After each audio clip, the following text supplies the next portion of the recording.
Exercise number 9 it's a very important exercise बहुत महत्वपूर्ण है क्योंकि मैक्सिमम हेल्पिंग वर्ब्स हैं इसमें जो कि आपके यूसेज में आने वाले हैं। Is, am, are, has, have, was, were, do, does. तो वो 4 इक्का दुक्का ही बचे होंगे जो इसमें नहीं है।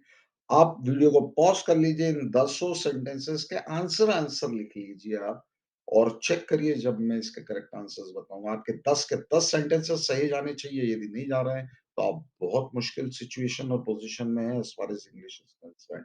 पहला सेंटेंस ब्रेड एंड बटर, 2 जब नाउन्स होते हैं और वो एंड से जुड़े होते हैं, तो आर प्लूरल हेल्पिंग वर्ब या वर्ब यूज़ होगा। Bread and butter are a good kind of food at tea time. Second होगा वुमन एंड अ चाइल्ड, फिर से 2 हैं।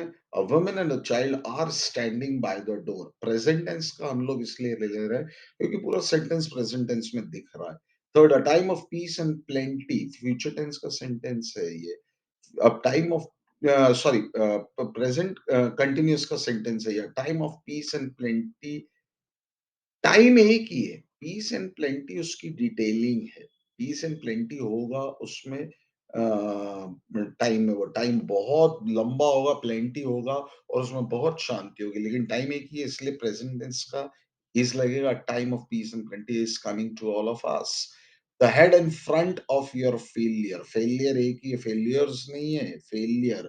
लेकिन उसकी डिटेलिंग है हेड एंड फ्रंट, मतलब शुरू से आखिर तक के उसके आगा और पीछा पूरा लुब-ए-लुबाब complete. The head and front of your failure has been laziness, चूंकि एक वचन है फेलियर इसलिए हैज आएगा।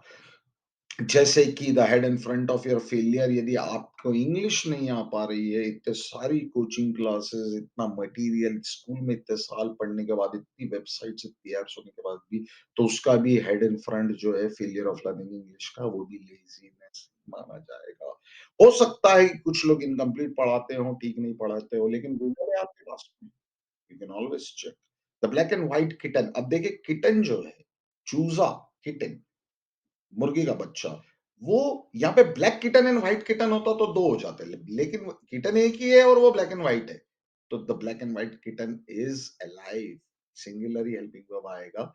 You and he are late for school today, 2 लोग हैं यू एंड ही, इसलिए प्लूरल आएगा helping verb are late for school today. Why is that?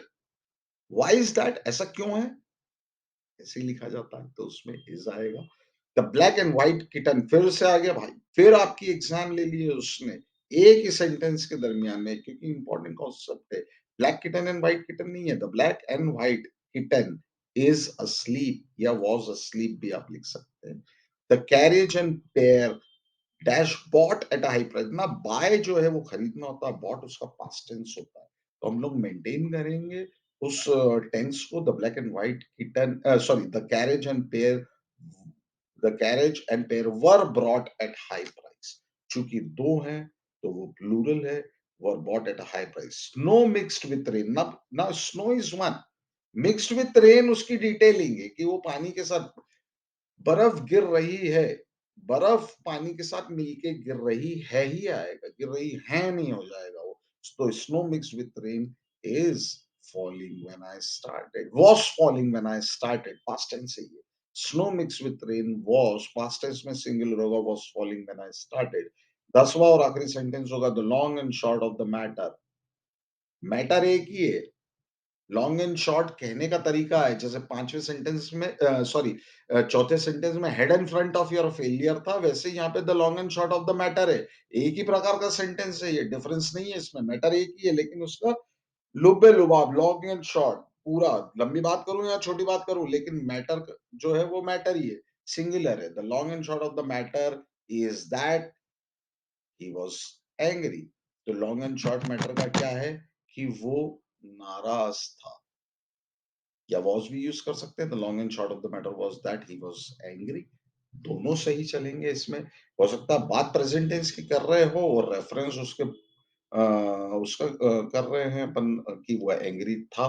दोनों ही सेंटेंसेस आपके सही माने जाएँगे, बशर्ते कि जो भी हेल्पिंग वर्ब आप यूज़ कर रहे हैं 10 सेंटेंस में, वो सिंगुलर हो, प्लूरल नहीं।